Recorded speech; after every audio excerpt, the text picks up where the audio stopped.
el mundo de la empresa y el comercio internacional tiene sus pros y sus contras. Posiblemente vuestros profesores os hayan explicado, casi que seguro, y más conociendo a Amparo, os habrán explicado muchísimos pros y muchísimos contras. Pero quizás haya un tema muy importante, que es el tema de los contratos internacionales, ¿no? Y la forma jurídica de los contratos internacionales.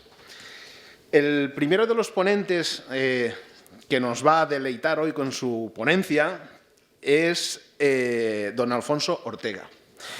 Don Alfonso Ortega lo conocí yo de una manera inusual, de estas ocasiones en que conoces a gente por alguna cuestión que nada tiene que ver con tu trabajo, pero la verdad es que fue un gran descubrimiento, porque Alfonso, además de ser un gran jurista, es también un gran comunicador, y eso es muy importante.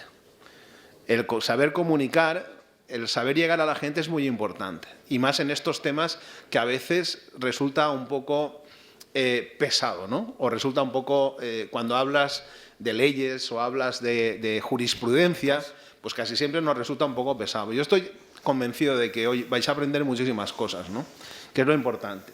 Bueno, Alfonso es vicedecano de la Universidad de Derecho de la Universidad Miguel Hernández, es profesor de Derecho Internacional privado en la Universidad Miguel Hernández, es socio director de COEX International Trade, es director de la Cátedra de Relaciones Privadas Internacionales de la Universidad Miguel Hernández y de la ICAO, y voy a dejar de leer su currículum porque si no nos pasa el tiempo y nos quedamos en su currículum.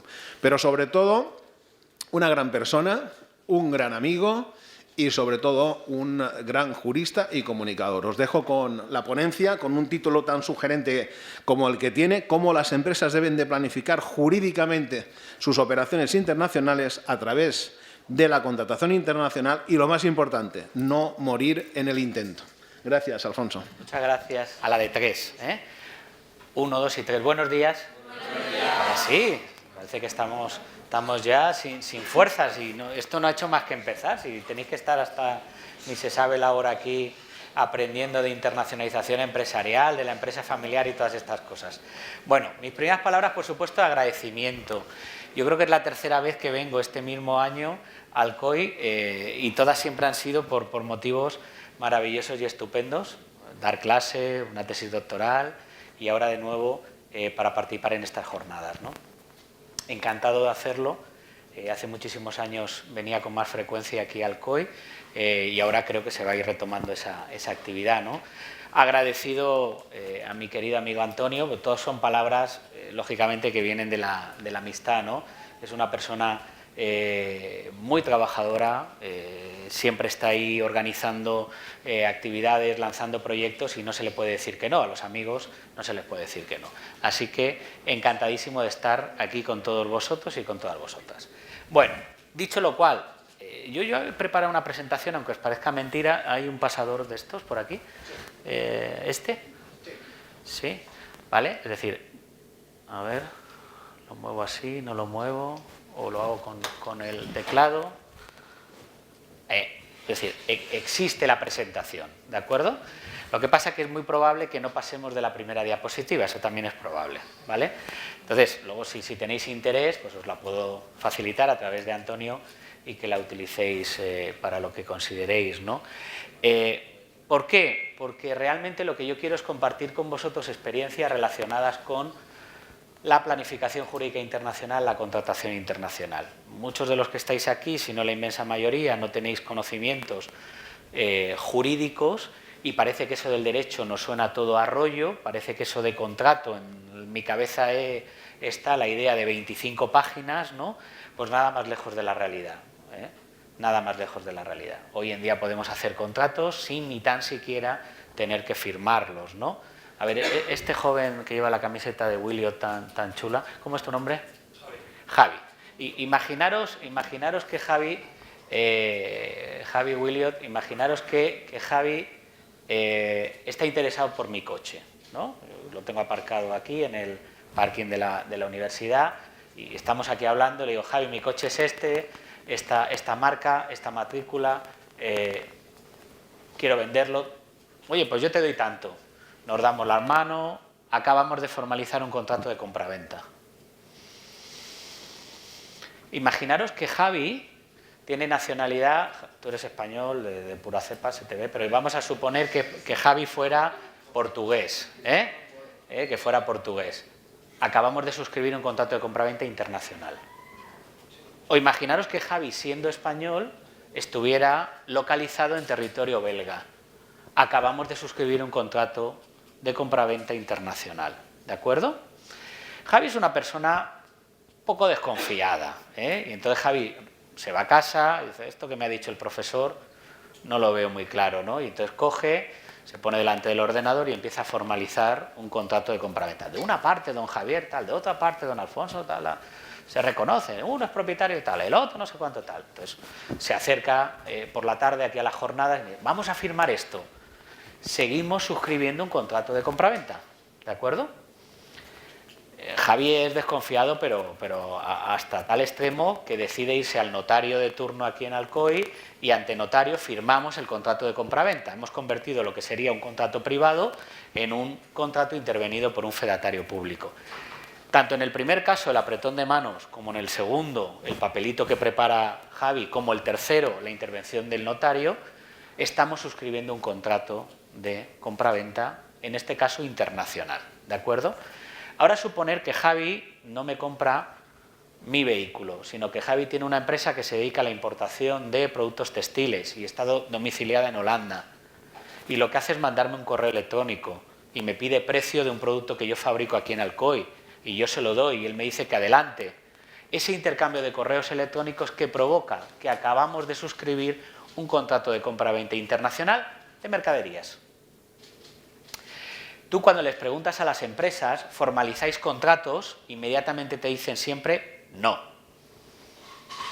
Yo, aparte de mi actividad, como decía Antonio, en la universidad como profesor de Derecho Internacional Privado y otras cosas, tengo una consultora desde hace muchos años y atendemos a empresas. Y cuando yo me siento delante de una empresa le digo, ¿formalizas contrato? Me dicen, no. Digo, entonces, ¿cómo lo haces? ¿Lo cobras todo en efectivo? ¿No facturas? No, facturas sí que hago. Es que una factura es un contrato.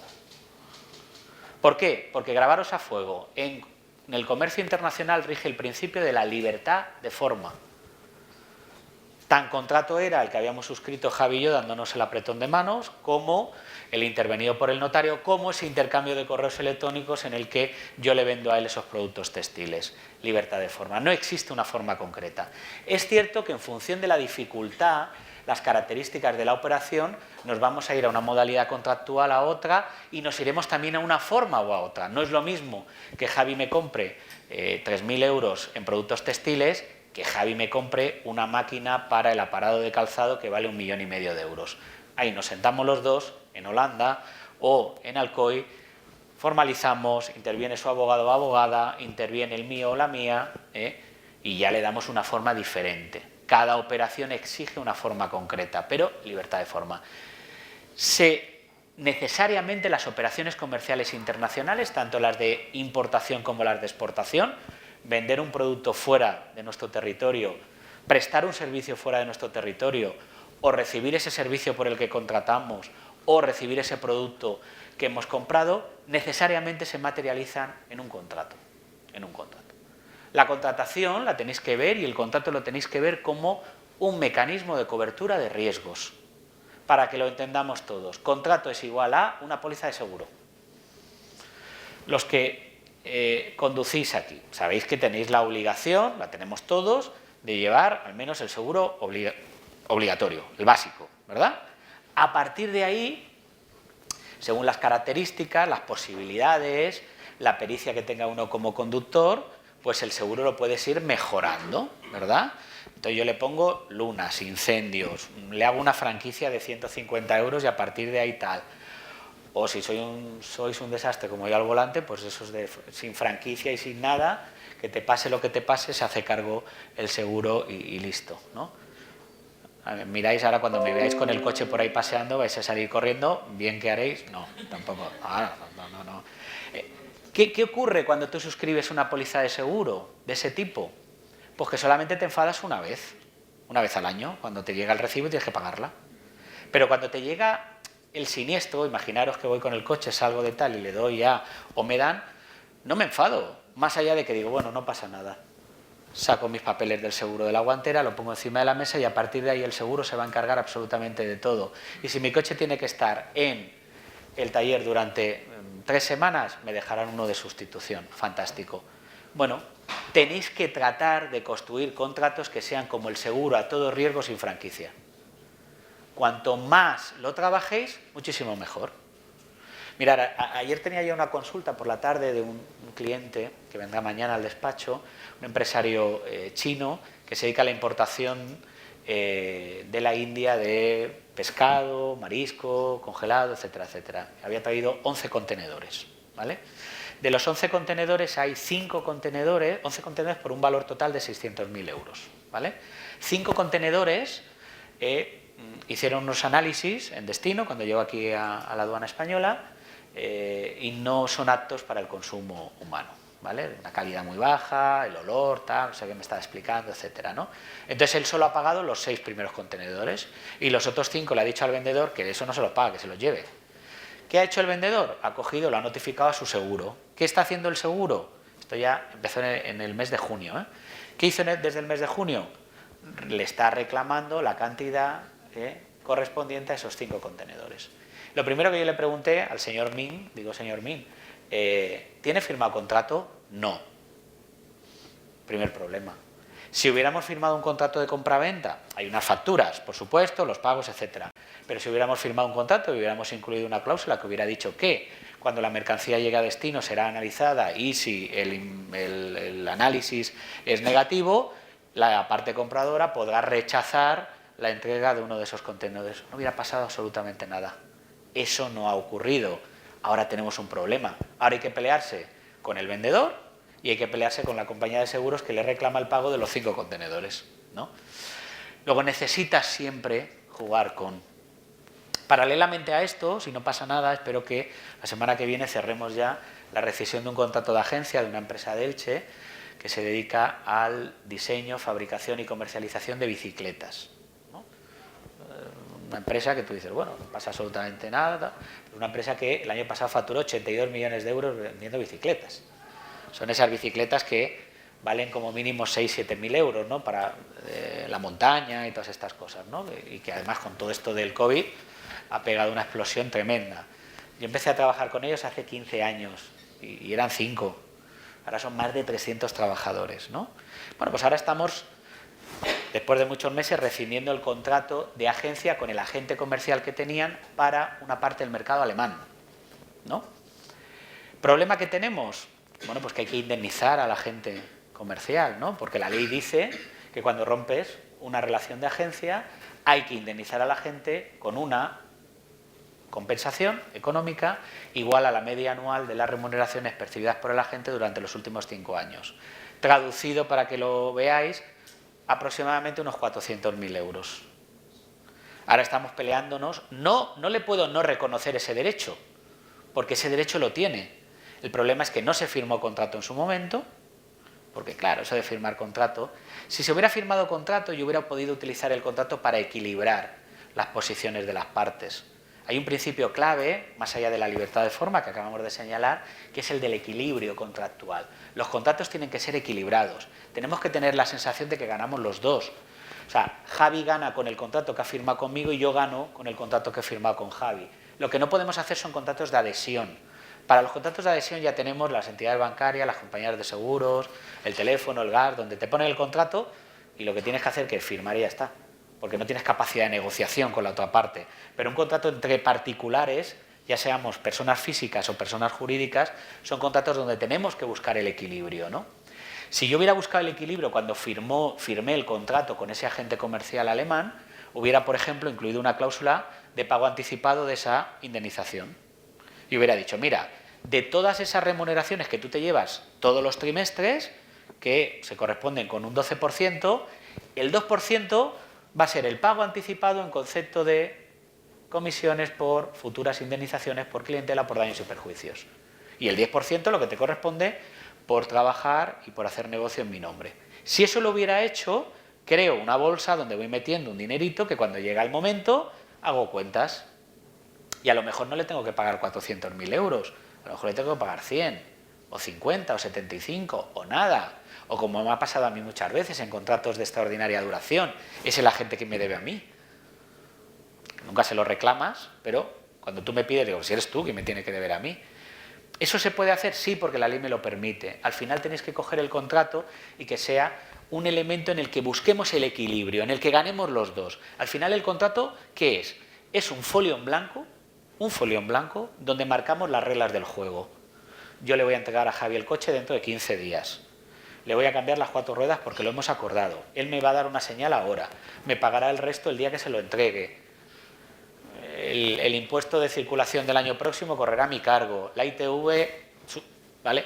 Los dos lo negociamos y lo ponemos en el contrato, ¿de acuerdo? Son nuestras reglas del juego. Y lo más importante es que sepas cuáles son las reglas del juego. Lo más importante es que sepas si yo le he vendido el coche y el coche pues tiene luego un defecto, que sepa Javi cómo tiene que reaccionar, ¿vale? O si Javi no hace frente a uno de los pagos que hemos pactado, que sepa cómo puedo yo reaccionar. Al final lo que tienes que buscar que es saber qué es lo que va a ocurrir cuando se incumple el contrato. Claro, podéis pensar, te pones en una posición muy negativa, pero somos todos mayores de edad y no vivimos en los mundos de Yuppie. Es decir, os habrán contado que en el comercio internacional rige un principio, que es el de la buena fe. Todos somos buenos. He visto aquí el compañero, ¿cómo has dicho? Sí, pero ¿tu nombre es? Nacho. Nacho dice, sí, Nacho, la buena fe no existe. Olvídate de eso. Olvidaros todos de la buena fe. Esto de la buena fe es como cuando en el Código Civil Español dice que hay que actuar con la diligencia de un buen padre de familia. ¿Qué es ser un buen padre de familia? Yo tengo un hijo de 13 años. ¿Soy bueno cuando le doy la paga los domingos? Cuando además de darle la paga los domingos me pide para comprarse no sé qué, ahora que estoy con la pelea con el móvil, que si la tableta, que si no sé cuánto, que si el FIFA 24 y que si se lo compro soy bueno y si no se lo compro soy malo, es algo muy subjetivo, es decir, es como el concepto de justicia, ¿no? Es decir, es algo muy individual. Olvidaros, en el comercio internacional no existe la buena fe. El principio que rige el comercio internacional es la mala fe. Todo lo contrario. Tenéis que poneros en el papel de que la otra parte no va a cumplir. Que yo le entrego el coche a Javi, Javi no me va a pagar los 3 plazos que hemos pactado. Que yo le mando los productos textiles y no voy a ver ni un solo céntimo de euro. Te tienes que anticipar, tienes que pensar que la otra parte incumplirá. Tienes que adoptar una posición negativa. Tenéis que ser como... Hay 2 tipos de estudiantes, ¿no? Ante un examen, ¿no? Os pone un examen Amparo, os pone un examen Antonio, ¿no? Y tienes 2 tipos de estudiantes, ¿no? El que sale del examen y es optimista por naturaleza, ¿no?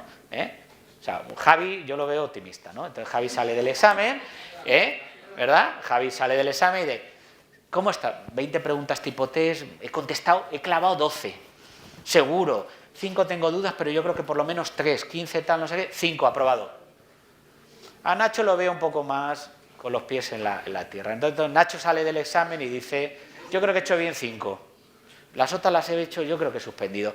O sea, Nacho ya está somatizando en su cabeza que ha suspendido el examen.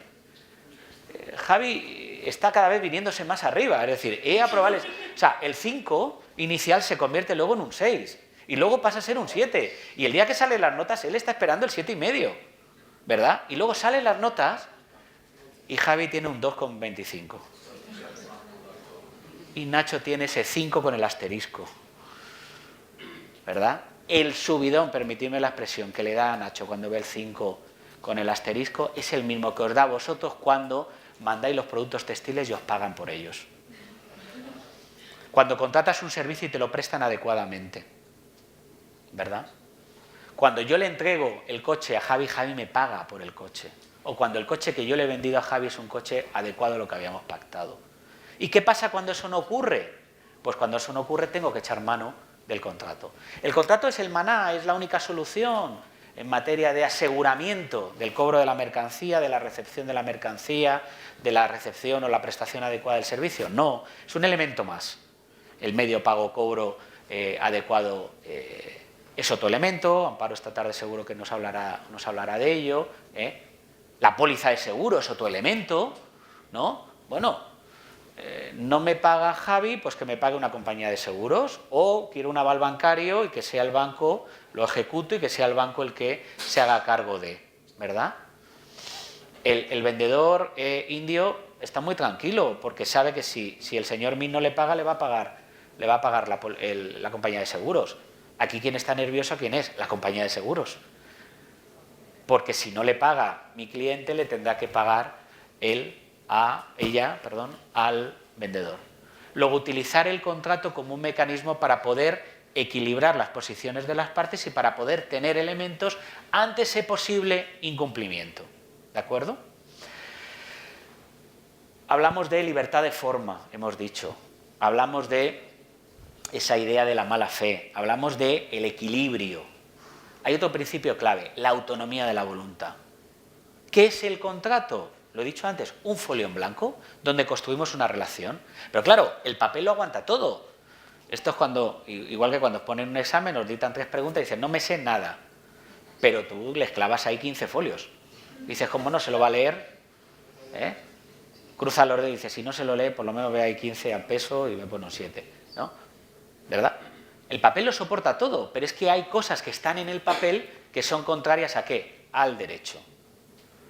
El principal derecho que está detrás de un contrato es el propio contrato.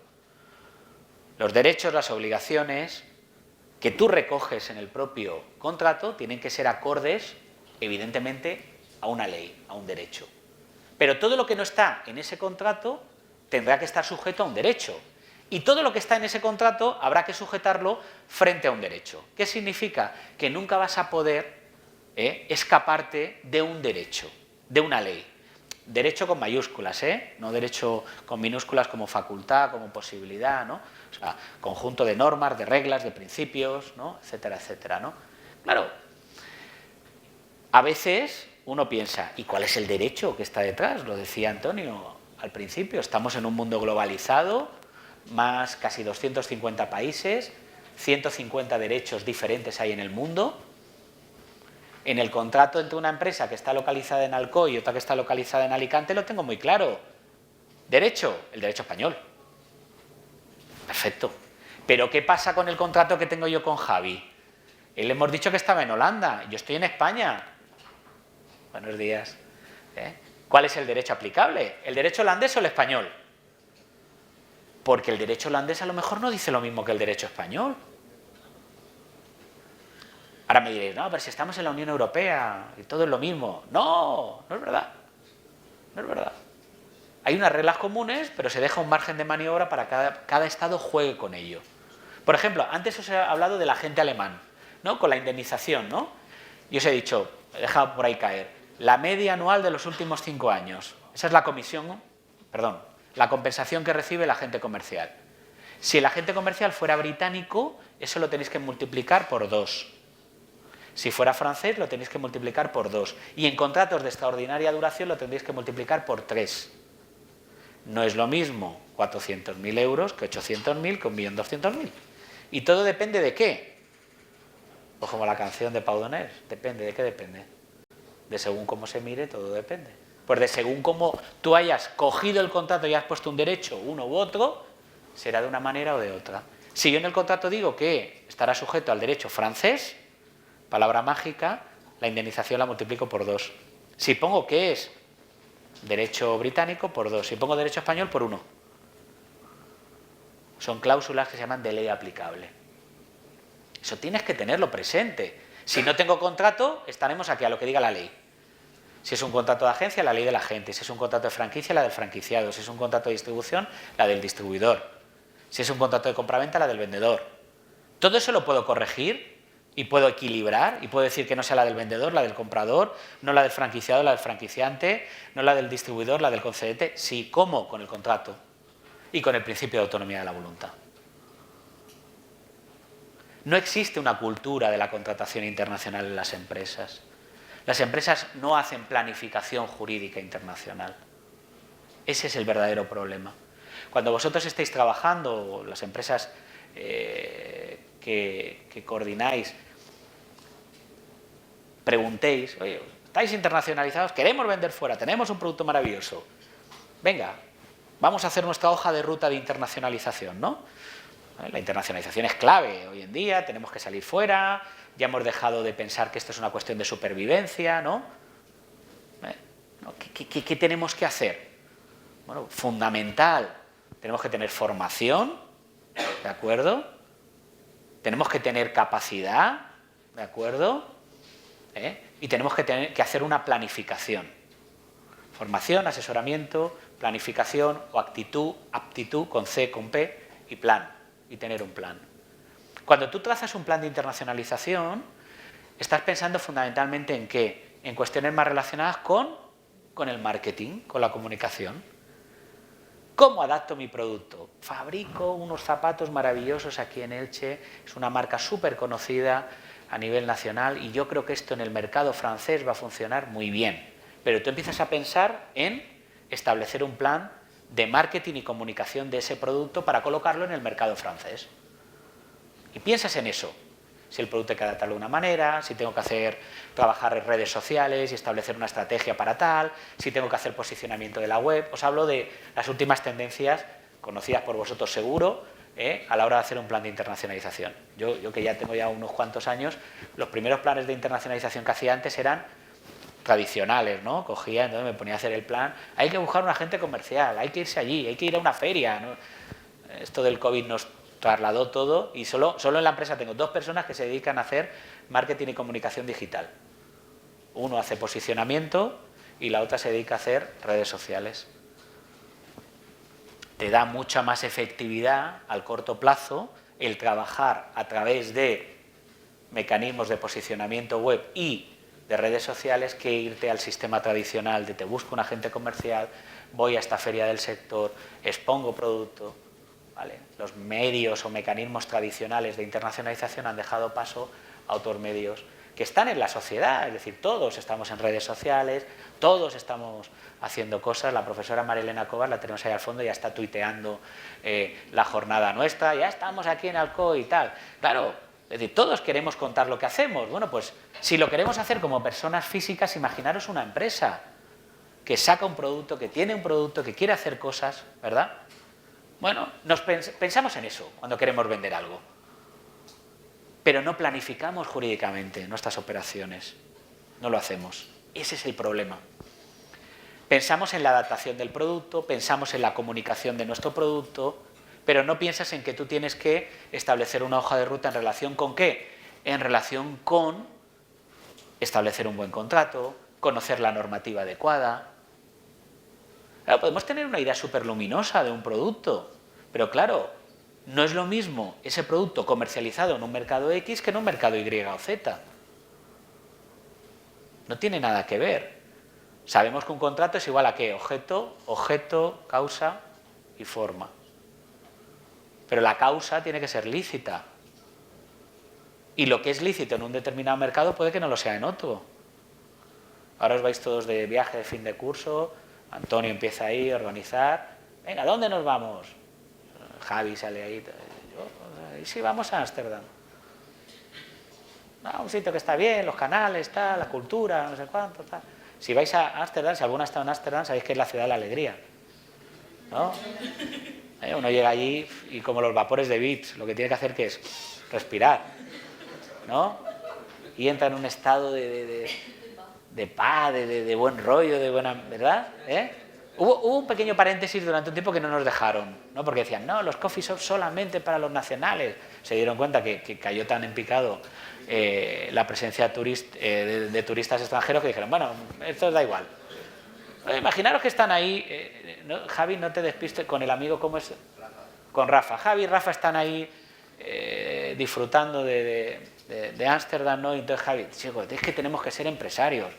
Estamos estudiando en la EPSA, tenemos que montar una empresa. ¿Qué hacemos? Mira esto del coffee shop, si es que esto funciona. La gente entra, consume, tal. ¿Dónde lo montamos? Pues en Alcoy. ¿Dónde lo vamos a montar? Aquí, al lado de la plaza de Fernández y Carbonell. Montan ahí un local estupendo, lo decoran fantásticamente bien, ya tengo el café, ya tengo tal, los camareros, las camareras, no sé, pero le falta ¿qué? La materia prima. Pues bueno, pues ¿dónde no la traemos? De Holanda, Unión Europea, libre circulación de mercancías. Hay un pequeño problema. La comercialización de ese producto en el mercado holandés está perfectamente permitida en ese entorno concreto. La comercialización de ese producto en territorio español está prohibida. La causa del contrato no es lícita. Yo recibo muchas consultas de gente que quiere traerse cosas, porque aunque parezca mentira, el mundo es extraño y todo está en el comercio, ¿no? Tengo una empresa de Canarias, es muy divertida porque estos siempre te llaman cosas muy raras, ¿no? Las traviesas estas de madera de los ferrocarriles para utilizarlas, reconvertirlas para temas de jardinería.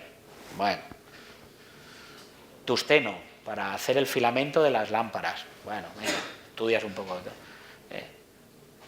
Hay cosas que a veces cuando me las preguntan digo, pues esto de verdad, ¿no? Urea en bloque. Urea, pero si solo con... Es decir, cuando vamos al aseo generamos urea, ¿no? Pues esto se la traen en bloques para el sector cosmético. El cáñamo y el CBD, eso ya... Tengo un cliente que solo se dedica a eso. Solo hace eso. Y ahora está haciendo papel higiénico con hoja de cáñamo, no sé qué, porque se ve que ahora a todo el mundo le encantan esas cosas. Entonces, lo primero que tienes que estudiar, ¿qué es? La normativa de ese país concreto para que la introducción de ese producto sea lo más adecuado. Lo mismo tenía que hacer nuestro amigo chino cuando decidió traer ese pescado de la India. Comprobar que realmente ese pescado, con el tratamiento que le habían dado, sustancias químicas, etcétera, tal, se podía perfectamente comercializar en territorio de la Unión Europea. En Elche tenemos muchos problemas, ahora menos, pero en su momento bastantes, en relación con las importaciones de calzado que habían sido tratadas con tintes azoicos. El tinte azoico se utiliza para el tintado de la piel, ¿no? Producto que viene de China, que ha sido objeto de ese tratamiento. Hay unos porcentajes que no están permitidos. ¿Por qué? Porque con la piel se fabrica el zapato cuando se lo pone una persona en contacto con la piel puede generarle una alergia, ¿no? Y un porcentaje máximo, ¿no? Claro, yo no pido absolutamente nada, el producto viene aquí, el producto yo lo vendo, se lo vende a una empresa que se dedica a hacer zapatos, vende los zapatos y un señor que se compra los zapatos en una tienda en Alemania, se lo pone, le causa una alergia y ¿a quién le reclama? Le reclama al de la tienda. ¿El de la tienda a quién le reclama? Al distribuidor. ¿El distribuidor a quién le reclama? Al fabricante de los zapatos. ¿El fabricante de los zapatos a quién? Al que le vendió las pieles. ¿El que le vendió las pieles a quién? Se da la vuelta y ¿dónde está el chino? Desapareció. ¿Tú me exigiste algo? ¿Tú me exigiste según un contrato que este producto puesto en ese mercado concreto tenía que ser conforme a esta normativa? ¿No? Yo te vendí las pieles, ¿dónde? En un puerto, en origen, en China. Hay que preverlo en el contrato. Y además eso es un objeto bastante, además, un caso bastante curioso. ¿Por qué? Porque incluso la piel, tratada con esos tintes, en contacto con la humedad, se alteran los porcentajes. Y desde China a Europa, la mercancía viene en barco. Luego yo tengo que pedir un análisis en origen y otro análisis en destino. Y cuando la mercancía llega a destino, la analizo. Y si es ok, le digo a mi banco, a través de un medio de pago como es el crédito documentario, que si en una semana no te he dicho nada, liberes el pago, por ejemplo. O una remesa, o la forma de pago que hemos pactado, una transferencia, lo que sea. ¿De acuerdo? Lo juguemos con... Porque si no, ¿qué me puede ocurrir? Pues que lleguen los zapatitos, las pieles, fabriquen y al final la reclamación la sufra yo. ¿De acuerdo? Pero todo eso, ¿dónde lo tengo que dejar reflejado? En el propio contrato. En el propio contrato. ¿Vale? Fijaros el caso del indio con el chino. Ya estamos en el conflicto. Y con la compañía de seguros, ya estamos en el conflicto. Uno lo tengo en la India, mi chino lo tengo aquí en Valencia, la compañía de seguros es española. ¿Dónde van a reclamar al bueno del chino? Bueno, pues le reclamarán ante los tribunales del lugar donde esté domiciliado. Está domiciliado en Valencia, pues ante los tribunales valencianos. ¿Se puede reclamar a una persona, a una empresa, ante unos tribunales diferentes del lugar donde está domiciliado? Perfectamente. ¿Cómo lo tengo que hacer? Ponerlo en el contrato. Hago un pequeño paréntesis. Cuando yo digo voy a resolver un conflicto, tengo 3 mecanismos. Ahora se va a enfadar la profesora Cobas. Vía judicial, vía arbitral y mediación. La mediación la dejamos. ¿Por qué? Porque sabe más la profesora Cobas de mediación que yo, pero sabe perfectamente ella y el resto sabemos que el mediador al final lo que hace que es tratar de acercar posturas. El mediador no puede imponer una solución. Y el problema es que estamos en el conflicto. Que yo te mandé los contenedores, ¿verdad? Y que tú me has pagado 5 de esos contenedores. ¿Qué hacemos? Como el anuncio aquel, hacemos un kick-cut, ¿no? Hacemos un paréntesis, venga, somos amigos, tal, ¿qué te parece? No me has pagado, yo sí, tal, pero ¿qué te parece si nos sometemos a lo que diga? Estamos en un conflicto en el que realmente va a ser muy difícil que acerquemos posturas. Ya lo habrán intentado hacer el abogado o la abogada de una parte y el abogado o la abogada de la otra parte. Cuando eso ya no ocurre, tenemos que buscar a un tercero que imponga una solución. Y en el comercio internacional hay 2 sujetos que pueden imponer una solución. El juez o lo que llamamos el árbitro. ¿De acuerdo? Podemos someternos a la vía judicial o al arbitraje comercial. ¿Qué interesa? ¿La vía judicial o el arbitraje? Os doy un dato, ¿vale? Se suele decir que el arbitraje comercial internacional frente a la resolución de controversias en vía judicial es mucho más económico, mucho más eficaz y mucho más rápido. Pues ni es rápido, ni es económico, ni es eficaz. Otra gran mentira del comercio internacional. ¿Por qué? Mirad, es cierto que el árbitro es un especialista en la materia, ¿vale? Un especialista. Sabe de eso en concreto. Imaginaos que yo tengo un conflicto, ¿cómo es tu nombre? Con Brigitte, ¿vale? Luego no me acordaré, perdonadme, pero soy muy despistado. Javi, Nacho y Rafa, ¿vale? Imaginaros que Rafa y Brigitte tienen un conflicto. Rafa le ha vendido a Brigitte naranjas, ¿vale? Del calibre 3, el tamaño, ¿de acuerdo? Le llegan las naranjas valencianas a Brigitte, que está en Alemania, y cuando le llegan dice, es que estos no son del calibre 3, esto no llega ni a mandarina, ¿no? Y entonces Rafa dice que eso no, porque tal, porque son... Y hay un conflicto, ¿verdad? Podemos acudir a un juez. Imaginaos que el juez es... No, porque... ¿Quién ha dicho Javi? El de blanco, el de Superdry. ¿Cómo es tu nombre? Superdry, ¿cómo es tu nombre? Iker. Iker, tú vas a ser el juez. Vas a ser el juez, ¿vale? Iker lo tenemos de juez, ¿vale? Iker no tiene ni idea de naranjas, pero como todos los que estamos aquí. Es decir, Iker ve la naranja, calibre 3, 2, 5, la mira, no le habla, no le dice nada, ¿verdad? Pero tenemos a Noa. Noa es árbitra, ¿vale? Noa, como árbitra que es una especialista absoluta en esa materia concreta, porque el árbitro es un especialista. Entonces, Noa se pone una venda en los ojos, toca la naranja y dice, esto es calibre 3, 2, 1, 5. O sea, Iker no, Iker necesita que alguien le diga si eso es del calibre 3, del 2 o del 1. La diferencia entre el árbitro y el juez, ¿cuál es? El árbitro es un especialista en esa materia concreta. El juez al final necesita auxiliarse, ¿vale? Cualquiera de los que estamos aquí, bueno, cualquiera no lo sé, casi cualquiera de los que estamos aquí podemos ser árbitros, ¿no? Somos mayores de edad, tenemos capacidad jurídica para poder... Antecedentes penales, ahí igual. Pero casi todos los que estamos aquí podemos llegar a ser árbitros, ¿verdad? Siempre que seamos especialistas en esa materia concreta, ¿de acuerdo? Siempre que seamos especialistas. Bien, la eficacia, ¿no? Que hemos dicho. Bueno, en cierto modo, el árbitro es mucho más eficaz, ¿no?, que el juez, pero el juez también puede auxiliarse de un perito. Puede buscar a un tercero que vaya, le haga un informe y le diga, oye, pues las naranjas son del 2, del 3, del 1, del 7. Luego lo de la eficacia, si queréis, lo dejamos en empate, 1-1, ¿vale? Económico. Bueno, es cierto que parece que el arbitraje es mucho más económico porque va unido a la idea de la rapidez, ¿no?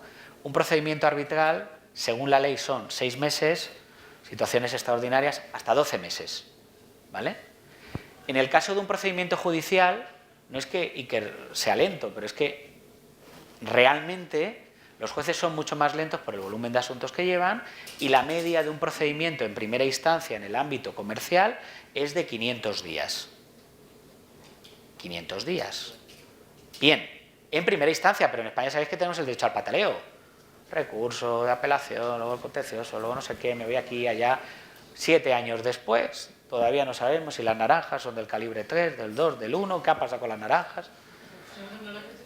De hecho, somos, orgullo, somos la potencia judicial en el mundo número 52 de 60. Hay un país que es el más rápido del mundo, que una sentencia te la dicta en 6 meses. Un país pequeñito, que son además 2 calles en Europa. ¿Qué habéis dicho? Luxemburgo. Antonio, a este chico positivo. Este chico, luego me dejas el currículum. Luxemburgo, 6 meses. Suiza, Noruega, Islandia, Hong Kong, Corea, Corea la buena, Corea del Sur, ¿vale? Bueno, es que el índice de procedimientos judiciales que tiene allí es bajísimo, por eso resuelven tan rápido, ¿verdad? Claro, poneros en el papel, es decir, 500 días en primera instancia para obtener una sentencia frente a ese laudo arbitral que sí o sí lo tengo que tener en un plazo entre 6 y 12 meses, ¿verdad? Por eso la idea del carácter económico, es decir, es muy económico porque es muy rápido y no tengo que estar ahí esperando a que se resuelva el conflicto, a que yo le pague las naranjas, etcétera, etcétera, ¿verdad? Claro, económico no es porque tú digas, no, es que me sale más barato un procedimiento arbitral que un procedimiento judicial, porque al árbitro hay que pagarle. Nosotros hemos tenido un procedimiento arbitral que terminó antes del verano y solo el árbitro, en una reclamación de unos 17.000 euros, ha llevado 1.900. Pues está tasado. Aquí en Alcoy no tenéis corte de arbitraje, tenéis que ir a Alicante. Alicante o mirar para arriba a Valencia. Si tenéis que mirar, mejor mirar hacia Valencia, ¿vale? La corte de arbitraje de Valencia funciona, bueno, esto se está grabando. Las dos funcionan estupendamente bien, pero sería conveniente que fuerais a Valencia o un poquito más abajo os vais a la de Murcia. O ya a Madrid o San Sebastián, etcétera. Bien. Funcionamiento, por la agilidad, por todo lo que queráis, la transparencia, etcétera, ¿no? ¿Vale? El árbitro cobra y luego hay que pagar unos gastos de procedimiento, ¿no? Porque necesitas una secretaría dentro del tal, etcétera. Al juez tú no le pagas, porque si le pagas a Iker estamos haciendo algo mal. Dice Nacho, ha dicho, ¿le pagas al abogado? Claro, pero es que yo le tengo que pagar al abogado, Nacho, y el resto, tanto si estoy en un procedimiento judicial como en un procedimiento arbitral. Porque tú al procedimiento arbitral no vas sin abogado o abogada. Tienes que ir también con tu abogado. Luego ahí estamos empatados. Luego, ¿es más económico el procedimiento arbitral? Lo es en el sentido de que la resolución llega antes, pero no porque me cueste menos, ¿vale? Hay un rasgo sí que característico que de alguna manera hace vencer el arbitraje frente a la vía judicial, la confidencialidad. El procedimiento arbitral termina con un laudo. O sea, no a lo que dicta, es un laudo. El laudo es lo mismo que dictaría Iker, que se llama sentencia. Los dos son vinculantes, los dos nos obligan. Pero el laudo, se predica respecto del laudo el principio de confidencialidad, no se puede exponer, mientras que la sentencia se tiene que publicar. Eso interesa. No le interesa a lo mejor a la empresa de Brigitte que se sepa que tiene un conflicto con la empresa de Rafa, porque a lo mejor va a perder clientela, porque entonces la idea de que no cumple, de que sus naranjas no son buenas, bueno, era al revés, creo, ¿vale? Entonces, la confidencialidad sí que es un valor de alguna manera. Entonces, ¿qué hacemos?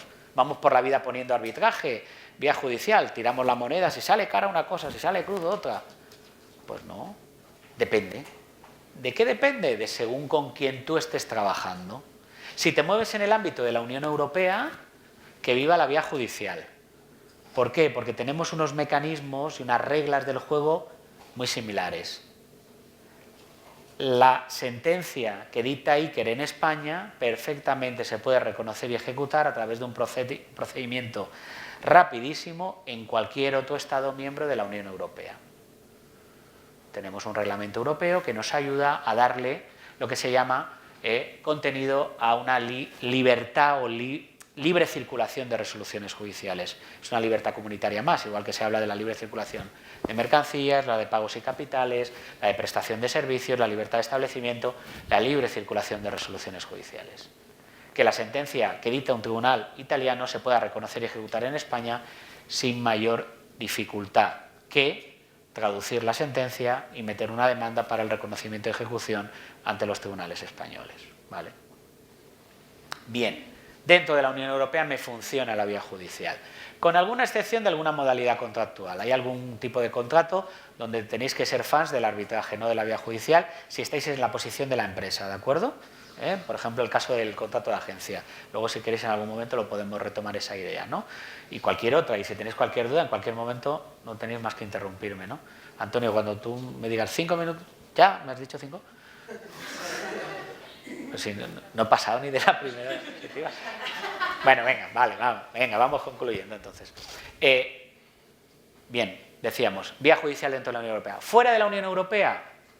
Pues fuera de la Unión Europea tenéis que ver con qué país estáis trabajando. Si son países que forman parte de lo que se llama el Convenio de Nueva York del 58 sobre reconocimiento y ejecución de laudos arbitrales, al arbitraje. Yo siempre me voy al convenio. Es que es una empresa que está en... donde sea, en Cuba. ¿Cuba forma parte del Convenio de Nueva York del 58? Sí, arbitraje. Es que es una empresa que está en Estados Unidos. ¿Forma parte? Al arbitraje. ¿Es que es una empresa que está localizada en Corea del Norte? ¿Forma parte del convenio? Pues no. Entonces, ¿no le vendo a un norcoreano?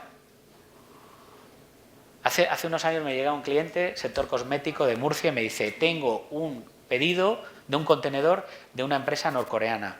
¿Qué hago? ¿Hacemos el contrato? ¿Ponemos ahí arbitraje, vía judicial? ¿Cuál es la ley? Digo, mira, Mariano, 1, hay que venderle. Sí. 2, olvídate del contrato. 3, pago anticipado 100%. ¿Pero el contrato habrá que hacerlo? Sí. Y si hay alguna reclamación, yo no voy a ir a Corea del Norte. Y él no va a venir aquí a reclamarnos. Vuelvo al inicio. ¿El contrato es un mecanismo de cobertura de riesgos? Sí. Pero tenéis que acompañarlo de otros elementos, como puede ser un buen medio de pago-cobro, como pueda ser una buena póliza de seguro. Voy recapitulando para que recordéis. 1, vivimos en y sometidos a este imaginario principio, que cada vez más actual, más palpable, de la mala fe. La otra parte siempre va a incumplir. Utilizamos el contrato ¿para qué? Para equilibrar, ¿de acuerdo? Para actuar de forma preventiva, para no llevarnos la sorpresa. Y si la sorpresa no la llevamos, que tengamos elementos, herramientas, armas para poder defendernos. Primera idea. La segunda que hemos señalado, el equilibrio. Que se sientan ganadores las dos partes. El win-to-win que dicen los ingleses.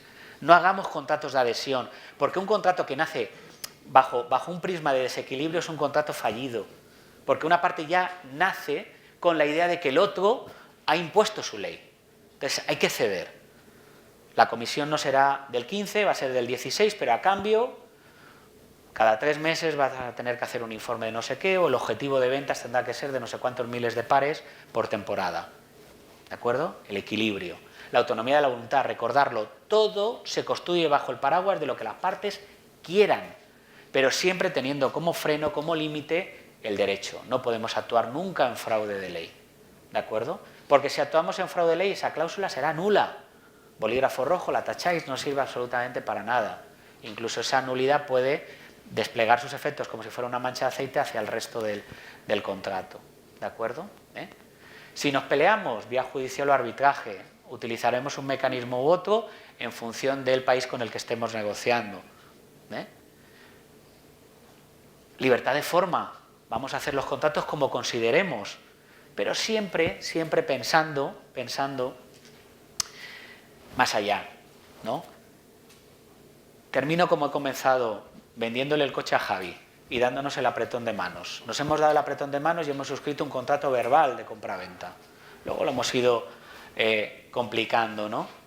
El problema que podemos tener Javi y yo, después de X tiempo, si mi vehículo no era conforme a lo que habíamos pactado, hay algún vicio oculto, o él no me paga, no sé cuánto, etcétera, es que tenemos que acudir al juez o al árbitro, vamos a Iker o vamos a NOA, y entonces nos ponemos delante y le decimos, es que faltan 2 plazos de pago, es que el vehículo tiene un defecto.